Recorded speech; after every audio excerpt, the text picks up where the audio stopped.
This channel does not promote any violent, harmful, or illegal activities. All content provided by this channel is meant for an educational purpose only.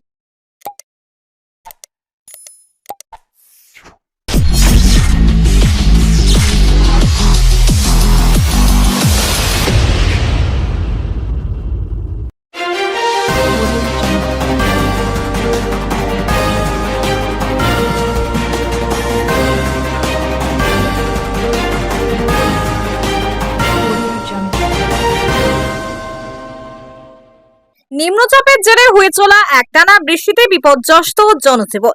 জল জমেছে হুগলি জেলার একাধিক এলাকায়। বৃষ্টির জমা জল রাস্তা উপচে অনেক বাড়িতে ঢুকেছে। ব্যান্ডেল, নলডাঙ্গা, চুচুড়ার পীরতলা, ধরমপুরে জল জমেছে। কোন্নগর সাবওয়ে জলের তলায়। জলমগ্ন হয়েছে শ্রীরামপুরের নিচু এলাকা। নদী, নালা, খাল জলে ভরেছে। এই বৃষ্টিতে কৃষিতে এখনো বড় ক্ষতির সম্ভাবনা না থাকলেও সবজির চাষ মার খাবে। মাচার সবজির ফুল খসে পড়ে উৎপাদনে কমতে পারে। আরো ভারী বর্ষণ হলে জমিতে জল জমবে। জুন মাসে বৃষ্টির ঘাটতি পুষিয়ে দিয়েছে জুলাইয়ের প্রথম সপ্তাহে বৃষ্টির খবর কৃষি দপ্তর সূত্রে। ব্যুরো রিপোর্ট, আমার কলকাতা নিউজ। খুব বাজে জায়গা, বৃষ্টি হলেই জল উঠে। আচ্ছা, ওদিকে কোনো কিছুই নেই। এই মুরগি বাপন আসছে। খুব ভারী বৃষ্টি তো হয়নি নাকি? ভারী বৃষ্টি কোথায় হলো? কোথায় ভারী বৃষ্টি? ভারী বৃষ্টি আজ সকালবেলা এই তো সামান্যটুকু আধ ঘন্টার মতো বৃষ্টি হয়েছে। কেন হচ্ছে এরকম জল জমছে কেন? জল জমছে, দুপাশে কোনো ব্যবস্থা নেই। ড্রেন ছোট, ড্রেন হাই ড্রেন, সেটা লো ড্রেন, একদম লো ল্যান্ড, যতটুকু ড্রেনটা তো রাস্তার সঙ্গে একদম মিশে গেছে। জায়গার মধ্যে ডিপনেস নেই, কিছু নিকাশি নেই, গিয়ে বড় ড্রেনের সঙ্গে মিশছে না।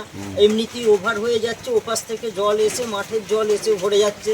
এখানটা লো এমনিতেই আপ টু কোনা পর্যন্ত, ওখান থেকে এতখানি এরিয়া, ওই যে দেখা যাচ্ছে কতখানি এরিয়া দেখতে পাচ্ছেন, এতখানি রাস্তাটা পুরো বর্ষার সময় বা যে কোনো সময় একটু বৃষ্টি হলেই ব্যাস। মানে রাস্তাটা অন্তত 3 দিন মোটামুটি। রাস্তাটা উঁচু করলে কি সমস্যার সমাধান হবে না? সমস্যা হতে পারে, কিন্তু তার মধ্যে ওই ড্রেনগুলো অন্তত ছোট, সে তুলনায় ছোট। নিকাশিটা আর একটু ভালো করতে নিকাশি হবে। ভালো হয়নি, অনেক জ্যাম পড়ে যাচ্ছে। নিচে পরিষ্কার ঠিক মতো হয় না, অনেক সময় দেখা যাচ্ছে নিচে তলায় ময়লা পড়ে রয়েছে, উপর দিয়ে ময়লা যেটুকু বেরোবার বেরিয়ে যায়। মানে রাস্তায় চলাফেরা করতে তো সমস্যা। চলাফেরা করতে তো প্রচুর সমস্যা। এই যেমন একবার বৃষ্টি হলে 3 দিন যেমন আদর্শ